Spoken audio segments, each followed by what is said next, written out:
Seaside. Welcome to season 2 of Zapping with Seaside.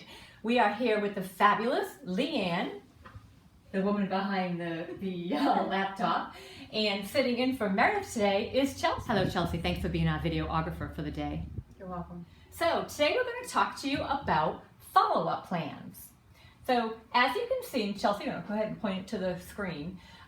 Before we tell you about how we're going to actually create a follow-up plan, a lot of the confusion has been on how come the follow-up plans aren't working, how come the next touch point's not going out.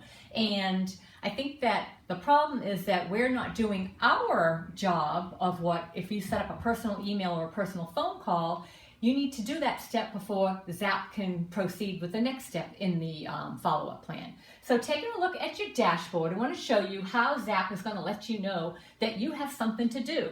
So on mine, I have my lovely sister here, but Dawn is on a follow-up plan just for the training purposes. So anytime you see a star, an asterisk next to either the phone or the email, that means that's the next touch point needed on the follow-up plan. So until this touch point is completed, and yes, I know it says March 28th, but we keep that in there for training purposes. Until this is completed, the next step in the follow-up plan will not move ahead. The asterisk will also appear on your mobile app. Okay, so today we're going to show you how to create a follow-up plan for your lead. So yes, if you click on Manage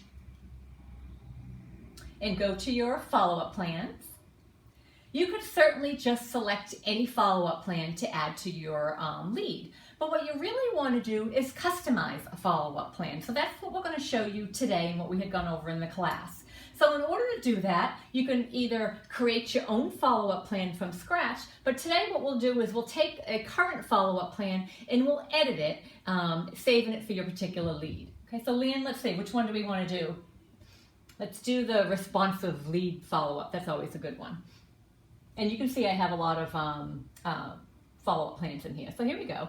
So this is the follow-up plan that we're going to take a look at, and we're going to edit it. So we're going to click on the pencil, and then as soon as we do that, we can change it and create a follow-up plan using some of what's included in this particular one, and we can add and change if we want. So you want to go ahead and change the name of it. So this is going to be Responsive Prospects Follow-Up Plan for Meredith, again, for our training. So that way, when you're going in to add this, you could use this follow-up plan for another lead, okay? And the description is the same.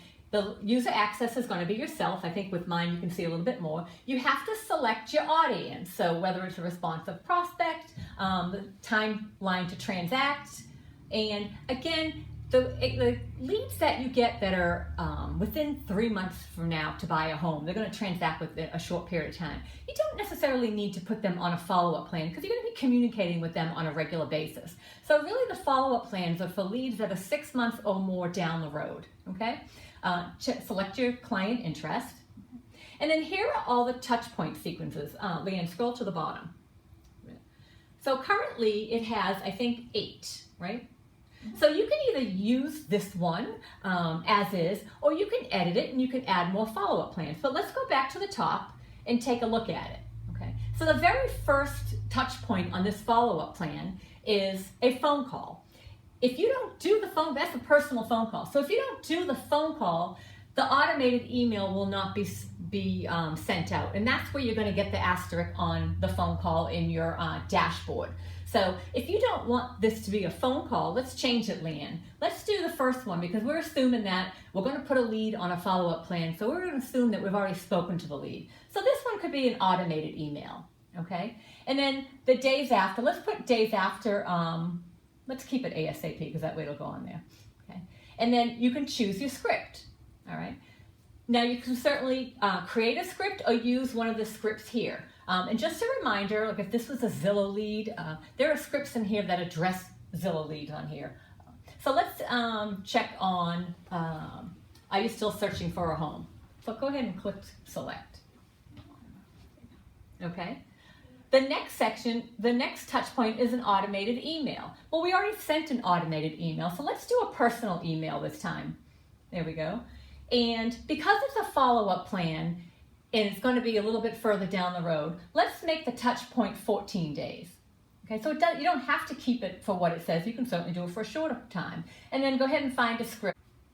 I have a few personal email scripts in here. So as you can see, there's first quarter market report or any of the ones that I've set up. But if you wanted to see what the script looked like, if you click the plus button, let's do the, are you still searching for a home, for example, Leanne? It'll tell you exactly what the script says. So you can certainly edit it, or again, you could add your own. But go ahead and let's add the market report, market update one. See if we can find that. There we go. So that's a personal email. There we go. So the next one, do we want to have a personal email again? No, we'll make that an automated email. Okay, and we'll do 2 weeks right from the beginning, and then choose a script. The next one, I think it's time for a phone call, right? But now it's been 2 weeks, 2 weeks. Let's do 30 days. Okay. And the phone call, follow-up call due, click on the edit button. Okay. And let's see, I think I may have written a phone call script in there, Leanne. So if you search scripts for me, so click on the plus sign button. Okay. So you have to put a script in there for a personal phone call. So you don't really need to have if you're not comfortable doing a personal script that was in there, just put one in there that says touch base with lead based on where they are in their home finding process. So that's kind of like a reminder for you because every lead is going to be different. So we'll select that one. Go ahead, and then we'll cruise a little bit faster now, right? So that's a phone call, we're all good. Let's do an automated email, and we'll keep it for 30 days. And do we want to use the good news one? Sure. Then we have an automated email. Then we'll start going a little bit, we'll keep it for 2 weeks again. We'll go back to 2 weeks maybe. There we go. Then. Okay. You can click on adding more, so you can make the plan as long as you want, okay? But we'll do this one here. Oh, well, go ahead, Leanne. We'll do one more, that's okay. A personal email. So very important, as soon as you get your plan the way you want it, hit the save button and make sure you see the little green change the save button. So now we're back to my lovely client, Meredith, and there are 2 ways to add a follow-up plan. You should all know this. You'll be able to see it right on your dashboard where it says add a plan, and to get rid of that, by the way, you can just X out, or you can go back down to the middle of the profile sheet and go to the follow-up plans and click add a plan. Okay, there we are. I'm going to add a follow-up plan. So we already know that we've created one. You could just type in the search bar, responsive follow-up plans. There we go, it's right here, and you're gonna select it. Boom, you're done. So Meredith is on that plan, okay? Now this is kind of light, I'm not sure you can see it. So in your follow-up plans, you'll know what the next step is. So the next touch, are you still searching for a home, is an automated email and will be sent on 9/1. So nothing needs to be done with this lead in regards to the follow-up plan until 9/1. If it's a personal email, you'll be able to see that. Okay, so Leanne, go down, scroll to the bottom on the history, because we've had Meredith set up on plans before for training. So, yeah. And as you know, under here, this is for me and my contact, but you can, for follow-up plans, you want to have all, because Zap's going to be sending a plan. So you can see the history of all of Meredith. I've added Meredith to a follow-up plan before. I've reached Meredith. Here's scoping out the neighborhoods. I've emailed. She better buy. And don't forget, when you are emailing in out of Zap, whether Zap is sending it or you're sending it, the response is going to go to the email that you have on file with Crest. So it's going to be your personal email.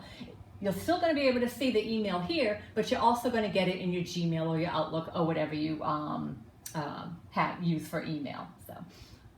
So that's it for follow-up plan. So definitely use follow-up plan. And what did we say when we did the follow-up plan class last week? How long it takes to transact with a client? 7 months of shopping before they need an agent. Start transacting. Yeah. So, you know, the leads that you put on a follow-up plan are not going to buy tomorrow. We want all leads to buy tomorrow, but follow-up plans are for leads that are down the road. So be sure to stay in touch, and the follow-up plans are a great way to stay in touch. But don't forget to have some personal contact, personal emails, and personal phone calls in there. Don't just put them in a follow-up plan and expect them to come to you when they're ready to buy. Thank you for tuning into this episode of Zapping with Seaside.